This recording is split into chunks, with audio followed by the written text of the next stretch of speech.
피할 수 있을까, 이겨낼 수 있을까, 그걸 의논 중에 있습니다. 여러분 잘 아시는 것처럼 LA에 있는 고등학교 교과서에 동성연애가 합법적임을 가리키는 것이 법적으로 정해져 버렸습니다. 그걸 막기 위해서는 약 90만 정도의 사람들이 사인을 해서 올려야 되는데 그걸 실패했습니다. 그래서 아마 이제 동성연애가 합법적임을 가르치게 될 것입니다. 우리들은 동성연애자들을 짐승 취급하거나 죄인으로 다루어서 교회에 와서는 안 된다고 말하지 않습니다. 우리가 사랑할 형제 자매고, 그리고 우리가 함께 예수 그리스도를 믿어야 할 형제임을 우리가 압니다. 그러나 동성연애는 하나님의 질서에 어긋나는 것이고 가장 중요한 창세기 1장 2장을 무너뜨리는 것이기 때문에 우리가 그것을 고치도록 부탁할 뿐이지, 그들이 사람이 아니다거나 그들 우리가 큰 잘못된 걸 보지 않는데 그것이 통과돼 버렸습니다. 통과되면 어떤 문제가 벌어지냐면, 저는 동성연애가 잘못됐다고 설교할 수 없게 됩니다. 설교하게 되면 수당할 수 있습니다. 동성연애자들이 결혼하러 와서 주례를 해달라고 저에게 부탁하는데 제가 다른 이유로서는 뭐 바쁘달지 그런 모르지만 아무 이유 없이 거절하면 그들은 인종차별로, 여러 가지 차별로 문제를 일으켜 저를 수할 수도 있습니다. 아니, 그것보다 더 중요한 것은 그것 때문에 동성연애를 지지하는 교회와 지지하는 교회로 분열될 수 있습니다. 심지어는 교회들 안에서도 그런 역사가 일어날 수 있습니다.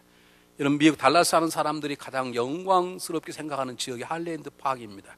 그곳에 살면 다들 자랑스럽게 생각하는 그곳에 굉장히 큰 장로교회가 있는데, 장로교회가 동성연애 지지파와 반대파로 둘로 완전히 나눠져 버렸습니다. 우리 감리교회는 동성연애를 반대합니다. 그러나 얼마 전에 뉴욕 지역에 있는 모든 교회 몇몇 목사님들은 동성연애를 시작할 수 있다라고 생각을 하고 발표하고 동성연애자들의 추례를 주기 시작했습니다. 이게 자르면 자르라는 것이죠. 우리 교회를 나누겠다는 것이죠. 지금 우리 교회를 당하는 가장 큰 위험이 뭐냐면, 예수 믿는다고 우리가 순교를 당하나 그런 건 아니겠죠, 미국이. 그러나 이 교회를 둘로 나누어서 분열시킴으로 하나님의 교회가 이 세상 속에서 가져야 될 위치와 힘을 잃게 하는 이 분열의 영이 우리가 당할 가장 큰 위기이고 유혹이고 적들의 공격인 것입니다. 이미 공격당하고 있습니다. 한국의 한기총이 둘로 나눠서 한참 동안 싸우다가 화합은 됐지만 지금도 문제가 되고 있고, 여러분 우리 한국의 감독을 기도하시길 바랍니다. 감독 때문에 지금 2년째 둘로 완전히 나누어져 있습니다. 지금 모든 것이 분열된 일부 직전에 있어서 교회를 흔들고 하나님의 놀라운 역사심이 소멸되도록 하는 것이 이 분열의 역사인데, 이 역사들이 지금 우리 교회 안에 신학적으로 신앙적으로 서서히 지금 모여들고 있습니다. 얼마 전 LA에서 우리 은혜교회에서 집회가 열렸는데, 한쪽에서는 그 강사님 몫이 은혜 받는데 한쪽에서는 그들이 이단이라고 또 데모하는 일이 벌어지고, 얼마나 많은 분열과 다툼이 우리 주변에 나는지 모릅니다. 형제교단이라는 교회가 있습니다. 그 형제교단에서는 성찬식을 행하지 않고 성찬식 대신에 세족식을 행합니다. 그래서 목사들이, 직접 목사님들이 성도들의 발을 씻어주는 세족식을 성찬식으로 대신하는 그런 교파가 있습니다. 그런데 어느 목사님께서 성도들 앉혀놓고 세족식을 하는데 꼭 오른쪽 발부터 씻으시는 거예요. 그 왜 오른쪽 발부터 씻는 건 모르죠. 그냥 하기만 하면 항상 오른쪽 발부터 발을 씻어주는 거예요. 근데 그 교회 평신도 리더인 한 집사님께서 그것이 마음에 들지 않았어요. 난도 왜 그것이 마음에 안 드는 이해가 안 가는 거지만 그분이 마음에 들지 않아서 담임 목사님에게 항의를 했어요. 목사님, 제발 좀 왼쪽 발부터 씻으시면 안 됩니까? 목사님 생각해 보니까, 아니 오른쪽 발부터 씻는 게 뭐가 죄인가요? 그러니까 저 같으면 그러냐고, 다음부터 왼쪽 발 씻겠다고 저 같으면 그랬을 텐데, 그 목사님이 대가 센 것 어쩐 건지 모르지만, 내가 뭐 잘못한 것도 아닌데 왜 옆에서 잔소리하고, 그리고 계속 왼쪽 발부터 계속 씻는 것입니다. 왼쪽 발부터 씻는 거 제가 죄송합니다. 왼쪽 발부터 계속 씻는 것이에요. 그 집사님은 오른쪽 발부터 씻어달라고 얘기를 하고, 이분은 계속 왼쪽 발부터 씻고, 결국 그 집사님은 교인들을 선동해서 데리고 나가서 그 교회 옆에 새로운 교회를 차렸는데, 그 교회 이름이 뭔 줄 아십니까? 오른쪽 발 교회라는 이름. 이게 실화예요, 실화. 미국에서 벌어진 일이에요.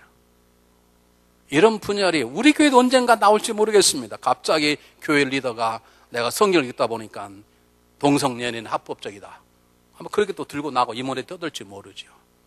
이런 분열과 위기의 분열의 영이 우리의 가정과 우리 교회 안에 얼마나 좀 많은 사람이 이혼을 합니까? 두 사람 가운데 한 사람이 이혼하고 이혼한 사람이 재혼하면 75%가 또다시 이혼하는 이 분열의 영의 역사가 요즘 가정과 우리 교회 안에 사회 속에 완전히 분열되게 만들어버리죠.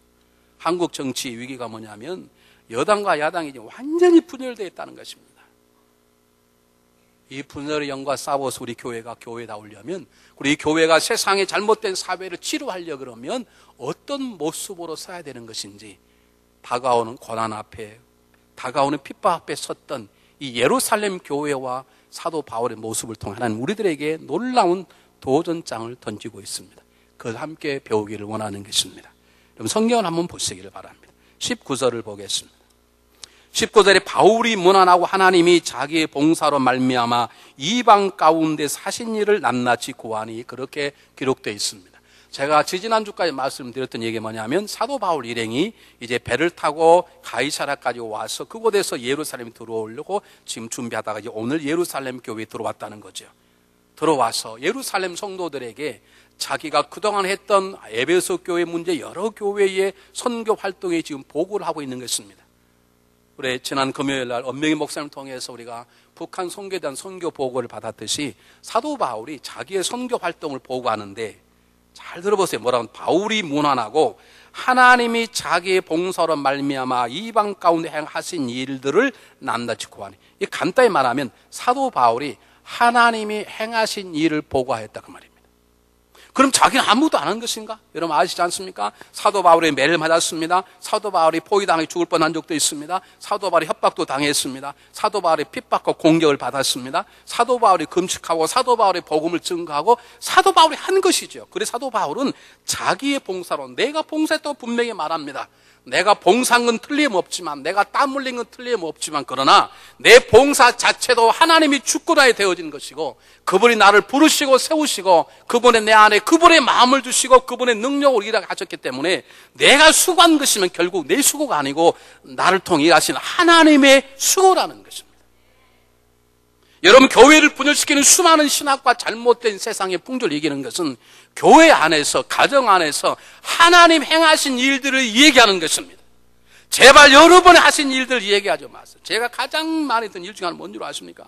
목사님, 제가 이 교회를 지켰는데 그럴 수 있나이까? 저한테 물으면 얼마나 많은지. 제가 목사를 향한 일 이런데 목사님 저를 이렇게 대하십니까? 내가 얼마나 많이 말하는지 몰라. 어제 결혼식이 있었어요. 어제 결혼식에 큰 실수를 할 뻔했어요. 어제 너무 바빠가지고요. 오전에 신방하고 점심 먹고 또 신방하고 또 결혼하다 보면 제가 좀 정신 나가가지고요. 양가 부모님 와서 사랑의 촛불에 점화하고, 그 다음에 신랑 입장, 신부 입장 했는데 제가 신랑 신부 입장을 안 해버렸어. 그리고 계속해서 예식사하고 기도하고, 그리고 이제 설교하려고 막 좀 그랬어요. 옆에 이제 통역으로 우리 박을레 목사님 섰는데, 목사님 신랑 신부 언제 입장합니까? 보니까 아직 입장 안 한 거예요. 제가 원맨쇼를 할 뻔했어요. 다 결혼사하고 다 하고요. 다 하고 이제 성경 본문이고 설교를 보니까 앞에 아무도 안 서 있는 거예요.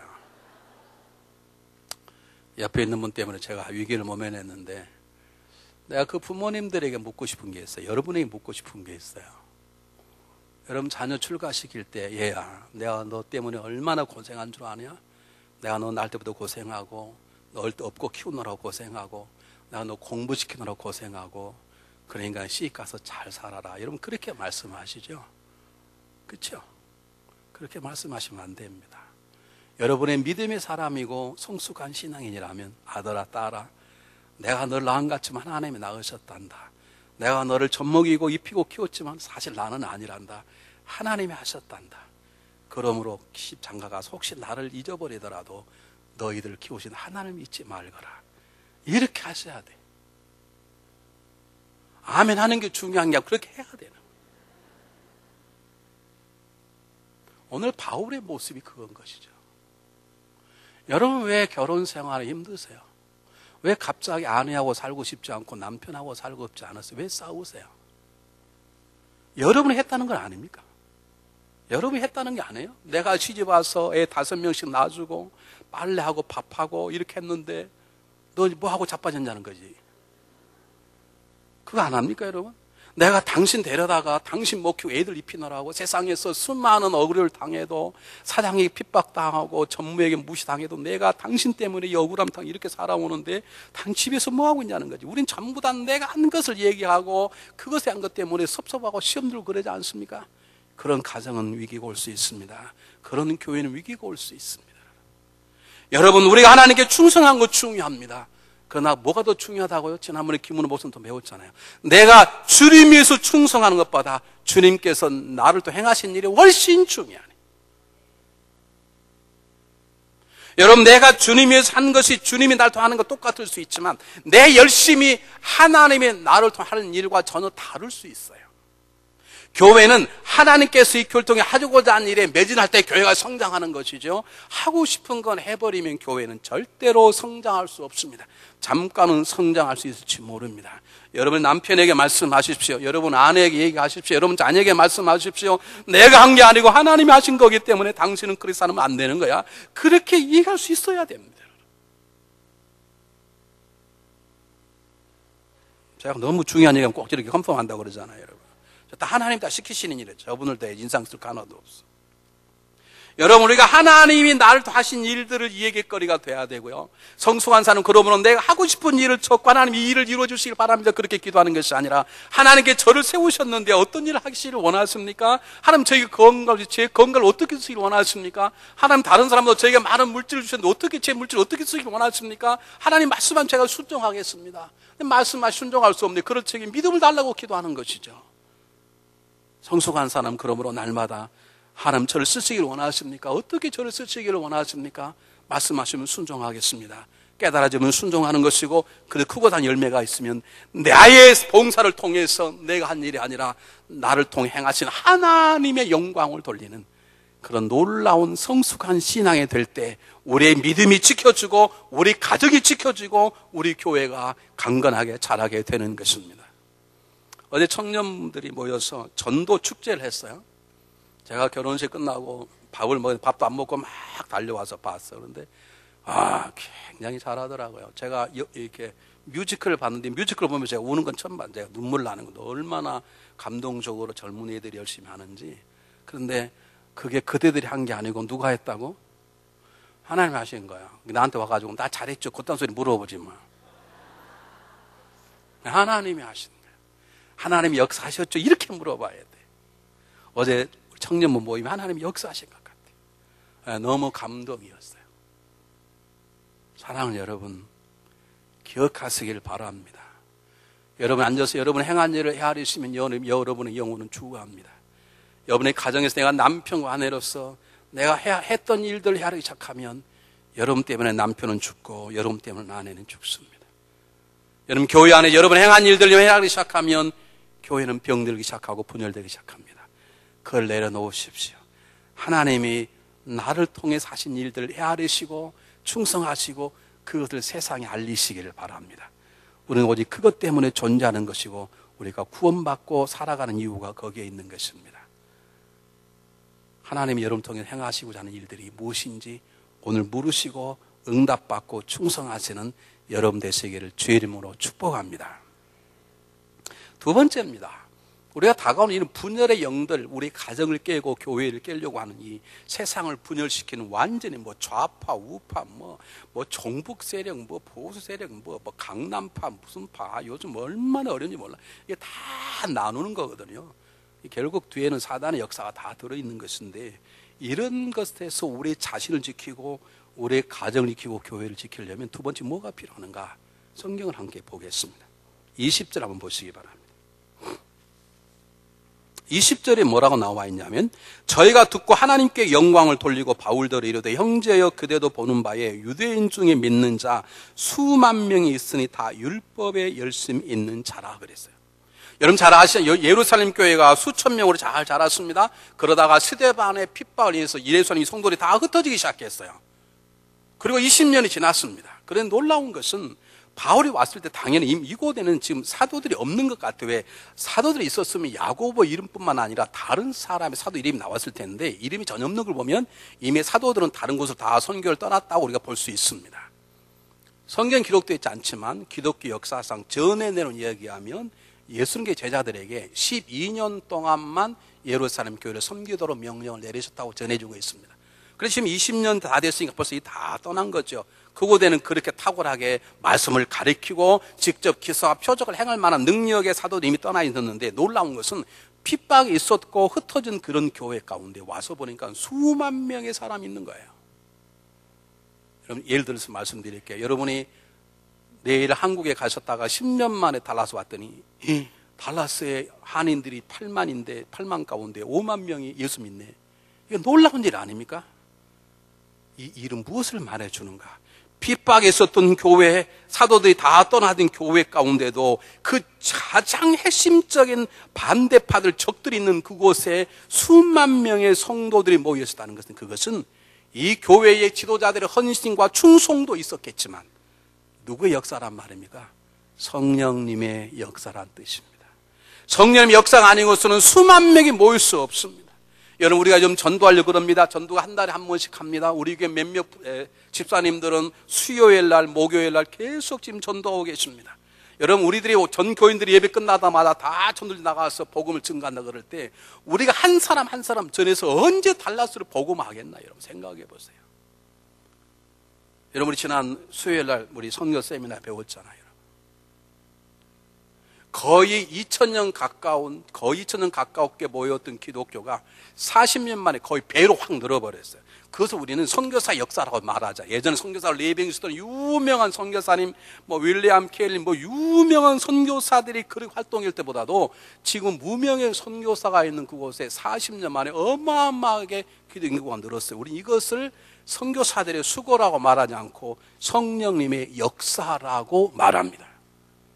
아프리카의 유명한 선교사들 다 가서 다 살았습니다.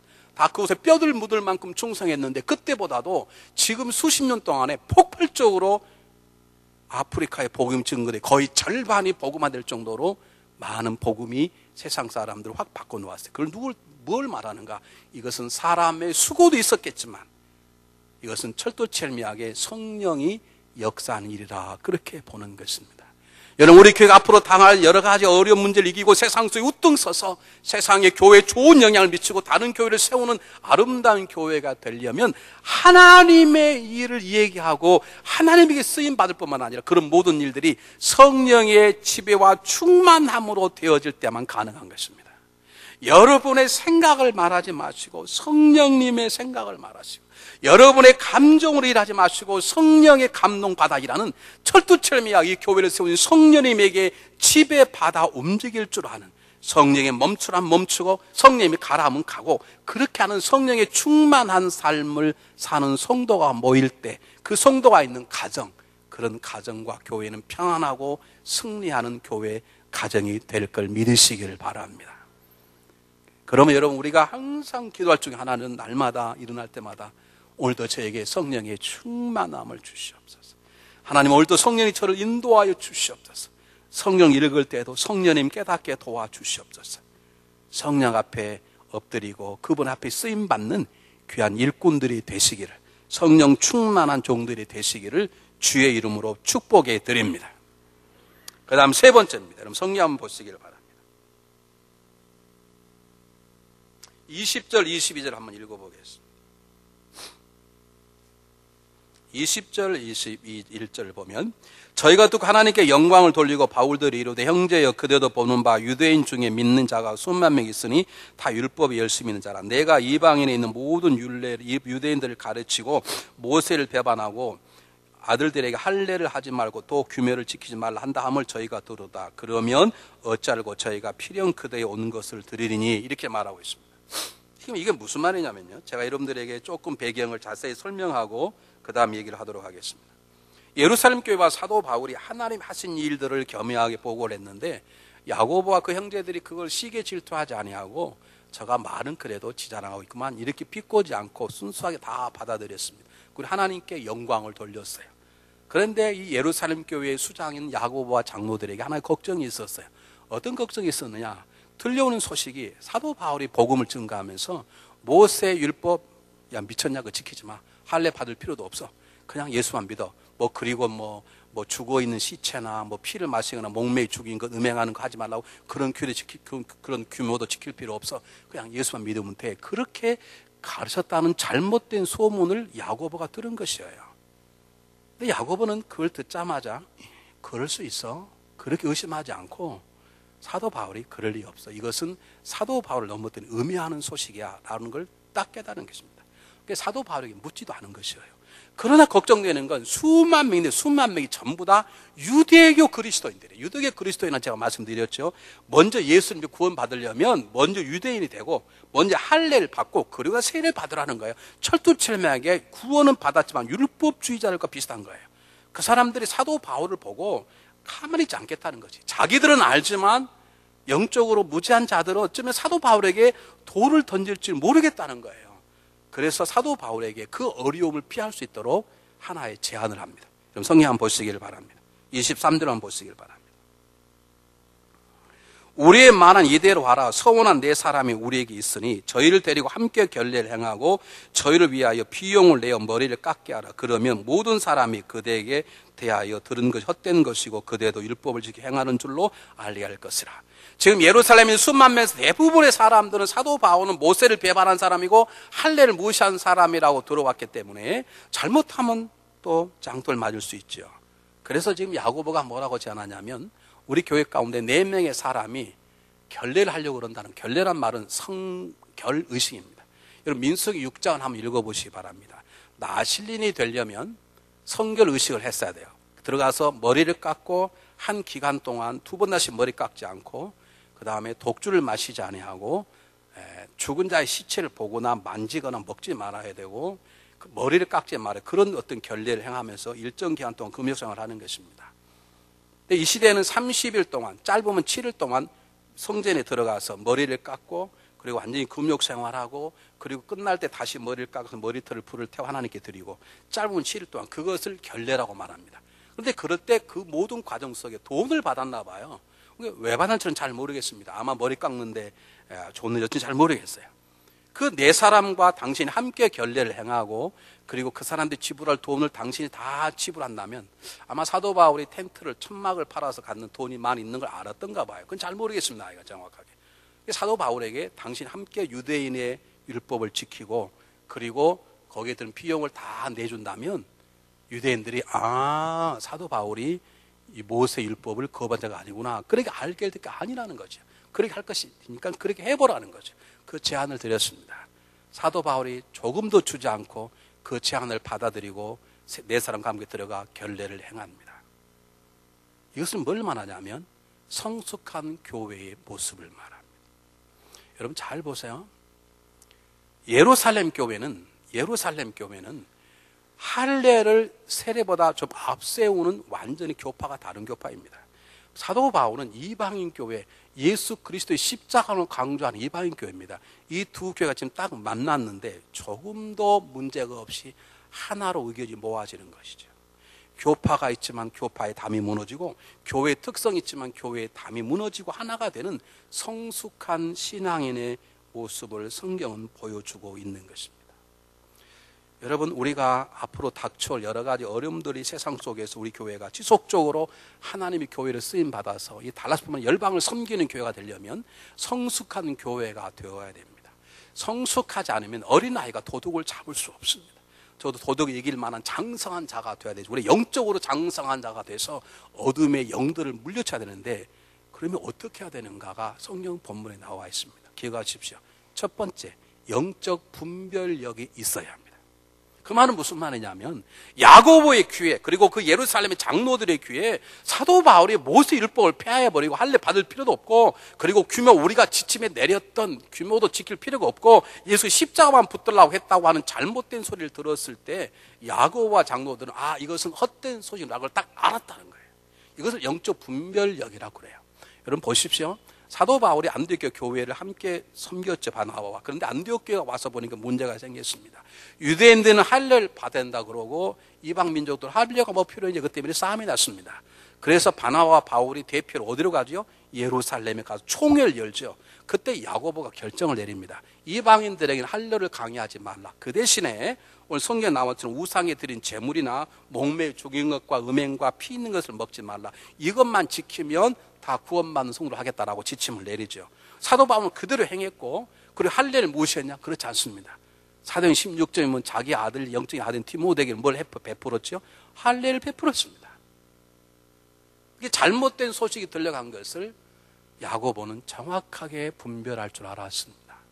여러분, 지금 세상 속의 교회에서 얼마나 잘못되고 거짓된 유언비어가 많이 난무하는지 모릅니다. 여러분들이 영적으로 분별해서 들려오는 소식을 그저 들어버리면 여러분의 가정도, 여러분의 심령도, 사회도, 교회도 완전히 분열될 수밖에 없습니다. 여러분, 제가 지금 이 교회 21년째 있잖아요. 근데 제가 목회할 때 제가 제 자신을 오픈하는 스타일입니까? 신비의 베일을 치는 스타일이나요? 얘기 한번 해보세요, 여러분. 제가 어떤 스타일이나요? 제가 제 자신을 드러내는 스타일인가요? 숨기는 스타일인가요? 여러분 보실 때 저에 대해서 관심도 없으세요?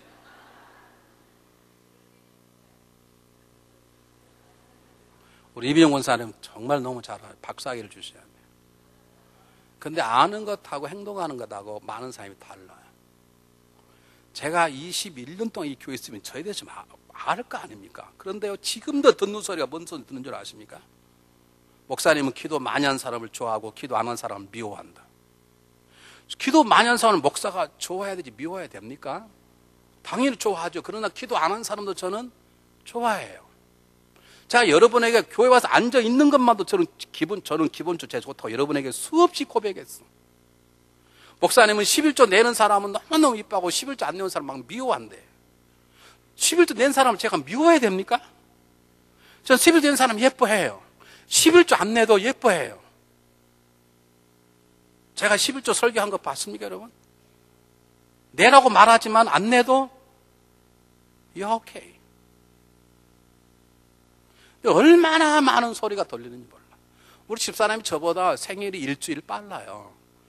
근데 10년은 젊어 보이잖아요. 한동안 무슨 소문이 돈 줄 아십니까? 사모님이 세컨이다 이런 소리가 돌아서.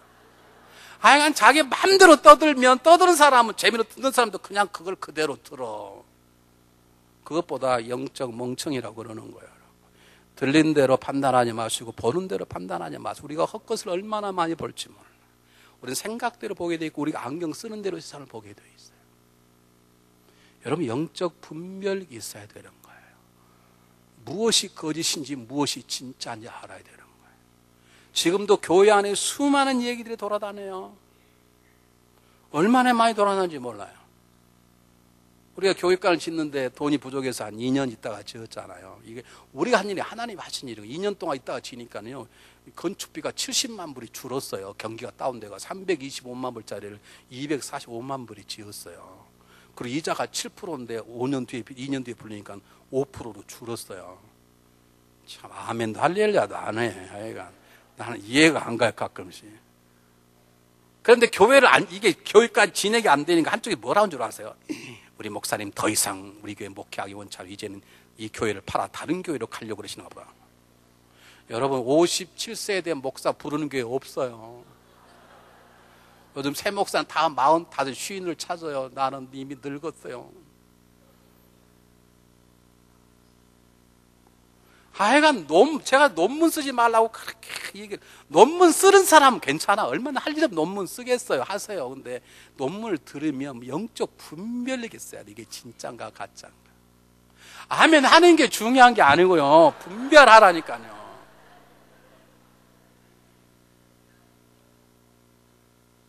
뭘 알고 분별하고 아멘 해야지. 아니, 권사님 두고 말씀하는 게 아닙니다. 여러분, 삼손의 비극은 다른 데 있지 않습니다. 삼손이 힘이 빠져서 눈이 뽑힌 게 아닙니다. 삼손은 영적 분별력이 없었습니다. 자기가 나실린이라는 걸 잃었습니다. 나실린은 죽은 것에서 있는 걸 먹어서 안 되는데 죽은 사자에 붙어있는 꿀을 먹었습니다. 특별히 독주를 마시면 안 되는데 저녁마다 파티를 열었습니다. 여러분, 머리를 자르면 안 되는데 머리를 자르기 때문에 기운이 훅 빠져나간 게 아닙니다, 여러분. 그건 머리 자른 것은 하나님의 법칙 속에 있는데 자기가 지금 뭘 하고 있는지 영적으로 모르는 거예요. 영적으로 모르니까 결국 두 눈이 뽑힌 다음에서야 깨닫죠.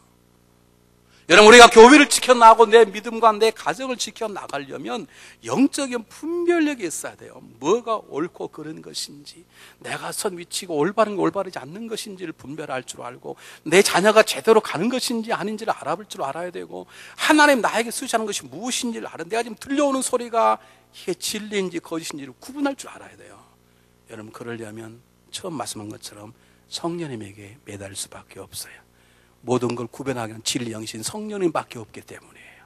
성령 읽을 때도 성령의 도우심, 소리가 들려올 때 그걸 분별하는 건 성령의 도우심만 가능하기 때문에 여러분, 들리는 대로 말하지 마시고 보는 대로 판단하지 말고 성령께 물어서 뭐가 진짜인지 가짜인지를 알고 그 다음에 말하고 행동하는 여러분 되시기를 주의 이름으로 축복해 드립니다.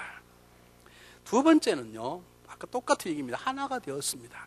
유대교 그리스도인과 이방인 그리스도가 만나서 전혀 다툼이 없이 다 하나가 되는 모습을 보여줍니다.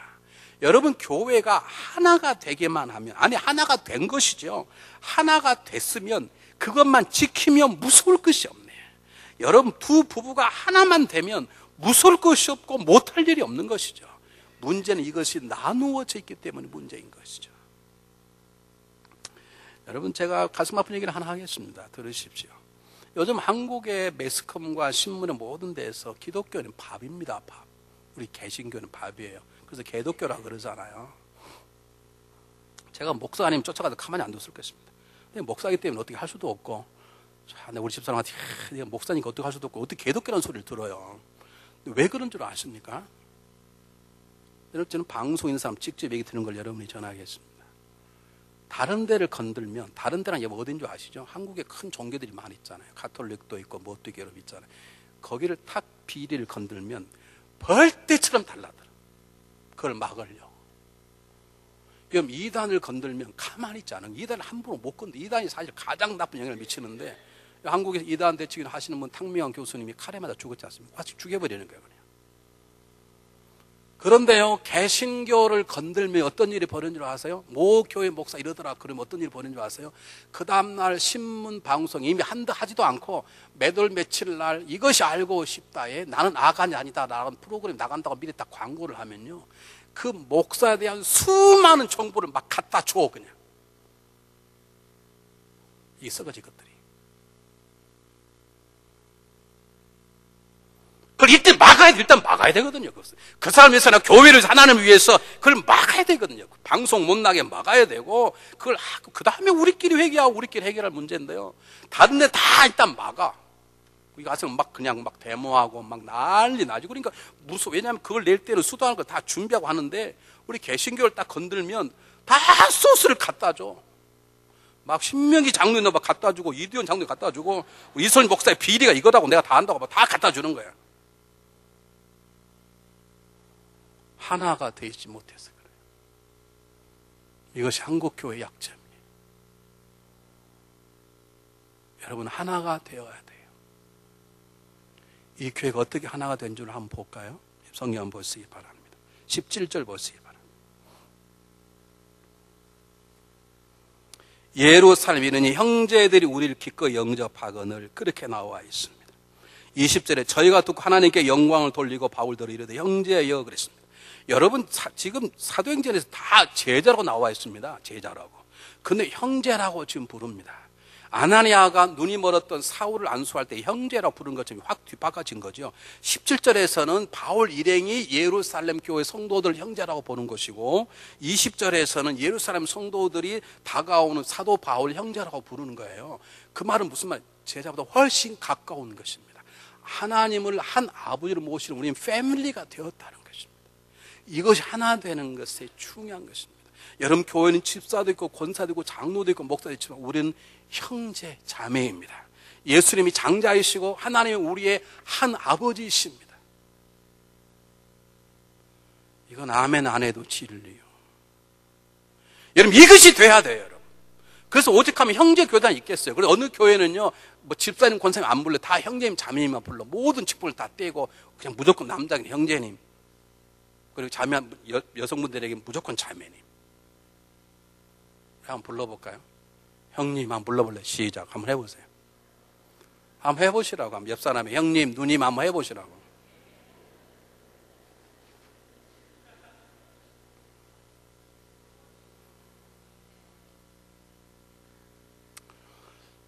여러분, 이것은 우리들이 그랬으면 좋겠다는 소망사항이 아니라 저와 여러분이 주님의 몸이 되고 구원이 받아버렸으면 저와 여러분 영적인 형제 자매가 되어버렸어요. 근데 이것이 믿어져야 되고 이것이 우리 삶 속에 적용이 돼야 돼. 여러분 가만히 보세요. 자녀들 아무리 싸우나도 풀리면 자매네. 근데 우리는요, 한 번 싸우면 왼수예요. 절대 교회에서 안 만나. 오면 딱 피해가고 견디다 못하면 교회 옮기고. 형제인데 여러분 형하고 동생하고 싸워가지고 집 나가는 형제 한번 손 한 번 들어보시오. 애들끼리 치고받고 싸워도요, 끝나고 나면 금방 같이 잠자고 없으면 왜 어디 갔냐고 찾고. 우리는요, 이모네 때 말 한마디 달리면요, 우리는 그다음부터 얼굴 인생 하나. 저와 여러분 형제예요, 여러분. 저와 여러분 자매고 형제예요. 한 피, 예수 그리스도의 보혈로 지어진 하나님의 패밀리예요. 한 아버지로 모시는 형제 자매라고요. 이것이 믿어져야 돼요. 이것이 내 삶 속에 적용이 돼야 돼요, 여러분. 적용이 돼야 돼요. 어떻게 내 형의 비밀을 가서 내 친구들에게 소문낼 수 있나요? 내 형이 실수인데. 여러분의 여동생이 실수를 세상에 나가 소문낼 수 있나요? 그 집안끼리 얘기할 수 있을지 모르지만 갚아주는 게 우리 도리가 아닙니까? 어떻게 우리 교회의 문제를 밖에 나가 떠들고 우리 옆에 있는 집사님이 소문을 다는데 내가 어떻게 그럴 수 있냐고요? 여러분 기억하세요. 아닌 것 같아도 중요한 건 형제 자매예요. 저는 여러분의 오빠고 형이고 동생이고 그래요. 아멘도 안 하시나요? 아멘 할 때까지 해봐야 되겠어요. 여러분이 아무리 저를 미워해도요, 저는 여러분의 오빠도 되고 동생도 되고 그래요. 비웃지 마시고 이 진리예요, 이건. 이걸 목회자가 표현하지 못해서 이건 굉장히 중요한 거예요. 이것이 우리의 삶 속에 경험이 돼야 돼. 누가 그냥 집이 방이 없다 그러면 방 없냐? 야 우리 방 안에 와서 살라. 좀 이런 얘기가 나와야 돼, 교회에서. 그런 얘기 할까봐 우리는 절대란 말 안 해. 아니, 차 없다며? 야 나 차는 내 차 타라 그냥. 어떻게 이걸 타요? 야 내가 동생이 차 하나 못 주냐? 여러분 동생이 차 하나 안 사줍니까?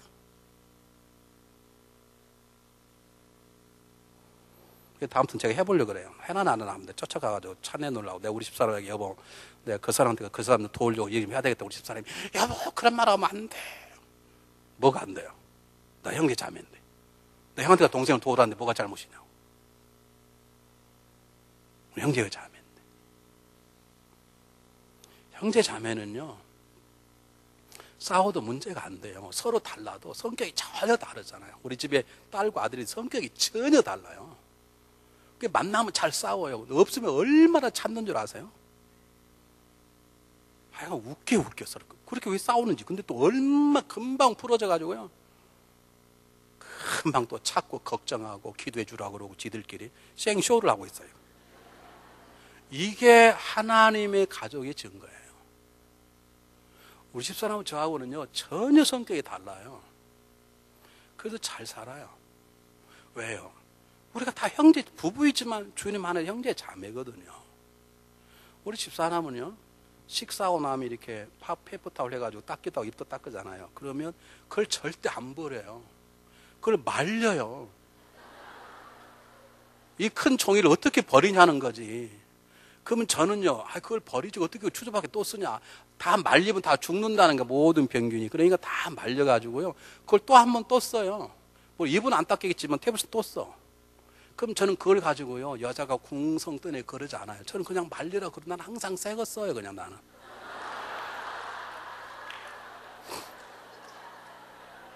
그걸 가지고 남편의 자기가 추접하게 하지만 하지 말지 그런 말 안 해요. 우리 집사람 계속 말리라 나는 계속 써요. 뭐 우리 집사람은요 계속 말리지. 저한테 돈도 못 부른 거 그딴 소리 안 해요. 우리 집사람 계속 말리고 나는 계속 쓰고 그냥. 그러면서 거기 그냥 사는 거예요. 이것이 우리가 가지고 있는 삶의 하나됨의 특징이거든요. 저는 일어나자마자 이불이 깨끗해 움직여요.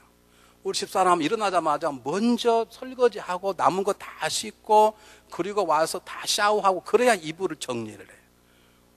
그것까지 우리는 싸우지 않아요. 그냥 피고 가면 우리 집사람이 마음대로 하든 말든 그냥 우리가 어울려 사는 거죠. 왜요? 그게 형제고 자매니까 가능한 것이죠. 다름은 어때요? 달라도 형제고 자매인데.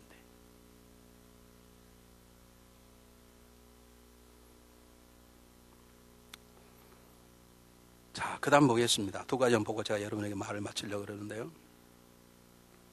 이 성수강 교회, 하나된 교회 또 하나의 특징이 뭐냐면 제가 조금 전에 말씀드렸던 야고보의 모습입니다.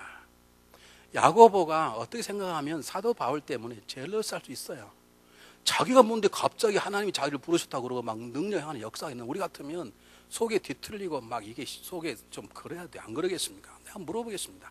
우리가 지금 북부 중앙교회를 개척을 해서 지금 1년도 안 돼 70명으로 늘었어요. 50명에서. 내년에 갑자기 우리 막 1,500 더 커졌어. 그러면 아마 우리 교회 가운데 배가 슬슬 아프신 분이 계실지도 몰라. 그럴 수 있죠. 야고보는 그러지 않은 것입니다. 오직 하나의 걱정이 있었습니다. 제가 과거 행악자라는 것도 다 띄었습니다. 하나 걱정은 저 사도 바울이 돌 맞으면 어떡할까. 그를 살리고 싶은 것입니다. 이것을 관심과 배려라고 말합니다.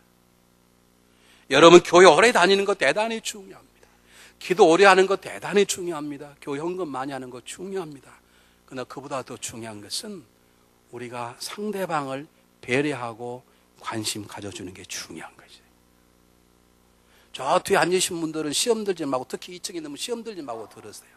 목회자를 사랑하고 관심 갖고 배려하는 사람들.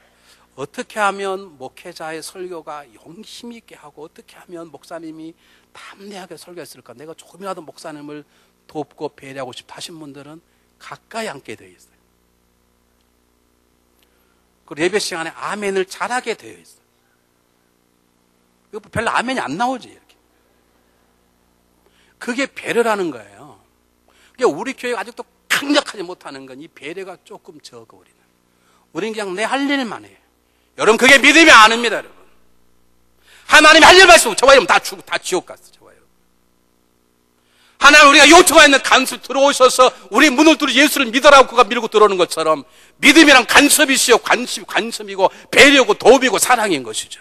여러분 누군가를 도와주신 적이 있습니까? 죽은 사람을 살려본 적이 있습니까? 여러분 배려해 본 적이 있습니까? 여러분 원수를 용서해 본 적이 있나요? 배려해 보셔야 돼요. 관심을 가져보셔야 돼요. 어떤 사람을 살려보시고 보호해 주셔야 돼요. 그것이 내 삶의 가치이고 하나님의 역사하는 일 가운데 하나인 것이죠. 하나님 우리 교회에 다른 교회를 세워봐야 돼. 우리 교회만 부흥되면 되냐고요. 우리를 통해 다른 교회가 세워져 봐야지. 다른 교회가 살아날 맛이 다 우리 교회를 통해서 선교사들의 선교사의 역사가 일어나야 되는 이것이 우리가 감당한 성숙한 교회의 모습이고 이것이 있을 때 하나님 우리 교회를 통해 역사하신다는 것이죠. 뿐만 아니에요. 바울 입장에 보세요. 바울은 자기 신앙은 전혀 다르네. 사도 바울은 십자가만 강조하는 사람이에요. 그런데 무슨 성길례식을 해. 난 못하겠다. 나긴 돌에 맞아 죽어버리지. 그렇게 하면 됩니다. 그런데 야고보가 말한 것을 놓아버리면 그 지도자가 아닙니까? 지도자 위치가 떨어지지 않습니까? 지도자를 세워주기 위해서라도 그리고 교회가 하나 되기 위해서라도 사도 바울은 아무런 조건 없이 그것이 죄만 아니라면 나의 생각과 다르고 나의 믿음과 빛이 다르지만 할 수 있다는 것이죠. 사도 바울이 고린도 9장에서 말하기를 내가 여러 사람의 여러 모양 나타나는 것은 율법을 강조한 사람이 내가 율법에 자유하지만 율법을 강조하고 율법이 없는 사람 내가 율법 아래 율법이 없는 사람 행동하는 것은 한 사람도 구원하기 위함이라. 내가 하나님의 사명을 감당하기 위해서 죄가 아니면 못할 일이 무엇이냐는 거죠. 근데 우리에게는 그러지 아직도 안 그러신 분이 많이 계십니다. 싫은 건 죽어도 싫어. 여러분 싫은 것이 죄가 아니면 할 수 있으셔야 되는 거예요. 여러분 박수 치는 게 죄가 아니잖아요. 그럼 하기 싫어 한 분은 박수를 쳐줄 줄 알았어야 돼. 지도자가 우리 전도사님이 박수하면 하겠습니다. 박수 안 쳐보세요. 그건 배려도 아니고 관심도 아니고 아니에요. 여러분. 열린 마음이 있으면 예배를 찬양을 서서 부르게 하든 앉게 부르게 하든 그걸 품어야 되는 거죠. 열린 마음, 야고보는 배려한 마음, 관심을 가지고 있으면 바울은 자기 생각과 다르고 믿음과 다르지만 그것을 받아들이는 열린 마음을 가지고 있는 거예요. 잠언 19장에 놀라운 말씀이 나와 있어요. 한번 읽어보겠습니다. 보시기 바랍니다. 똑같이 읽어보겠습니다. 시작. 너그러운 사람에게는 은혜를 구하는 자가 많고 선물을 주기를 좋아하는 자에게는 사람마다 친구가 더우니. 여기 너그러운 사람이란 말은 마음이 너그럽다 뿐만 아니라 생각이 사고가 너그러운 말은 나와 생각이 달라도 그것이 본질적인 문제와 관계가 없다면, 나와 생각하는 믿음이 컬러가 달라고 믿음의 취향이 달라도 이단이 아니라면 I am okay. 함께 갈 수 있고 함께 즐길 수 있어야 되는 거죠. 나와 서로 다르다 하더라도 그것이 내 취향이 안 맞더라도 틀린 게 아니면 나도 그처럼 살을 수 있고 그도 나처럼 살아갈 수 있는, 우리 생각이 다르면 절대 안 해. 그러니 하나님이 크게 못 쓰시는 거죠. 너그러운 마음이란 그런 선물요. 선물 중에 가장 좋은 선물은 뭔 줄 아세요? 나와 생각이 다른데 내 다른 생각을 받아주는 것처럼 귀한 선물은 없네. 그런 사람들에게 사람이 모인다는 것이죠. 여러분 주변에 사람이 있습니까? 그럼 여러분 열린 마음을 가지고 있어서 그렇습니다. 여러분 주변에 사람이 없나요? 죄송합니다. 여러분 마음이 열린 닫힌 마음이기 때문에 그렇습니다. 여러분 마음의 문을 여십시오. 본질적인 문제가 아니라면 여러분 받아들일 수 있어야 하고 그들처럼 때로는 행동할 수 있어야 합니다. 사도 바울이 그 모습을 우리에게 보여주고 있는 것입니다. 이것이 다가오는 교회의 세상의 어둠 속에 교회를 지켜나가는 것이고 교회를 세워나가는 놀라운 우리들이 감당해야 될 사명인 것입니다. 하나가 더 있는데 3부 예배는 생략하겠습니다. 여러분 다시 한번 여러분 마음속에 생각해 보시길 바랍니다. 여러분 지금도 여러분의 행할 일들을 계산하고 있습니까? 아니면 하나님께서 여러분을 통해서 하실 일들을 계산하고 있습니까? 하나님이 나를 통해 행한 일들이 나의 기쁨이요 자랑이요 행복이 되어야 합니다. 여러분의 가정이 하나가 되었습니까? 여러분의 가정이 우리 교회가 하나가 되고 성숙한 교회가 되기를 원하십니까? 그러면 그래 할 수 있는 믿음들이, 배려와 열린 마음들이 우리에게 있어야 되고 영적 분별력이 있어야 합니다. 하나님께서 이번 새로운 주간 여러분을 통해서 하시고자 하는 일이 무엇입니까?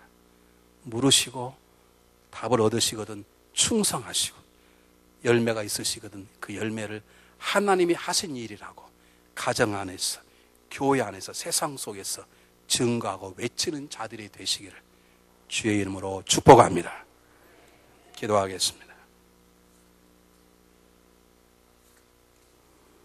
사랑이 많으신 하나님 아버지, 우리들 통해서 일하시기를 원합니다. 우리 개인, 우리 가정, 우리 교회를 통해서 하나님께서 일하시기를 원합니다.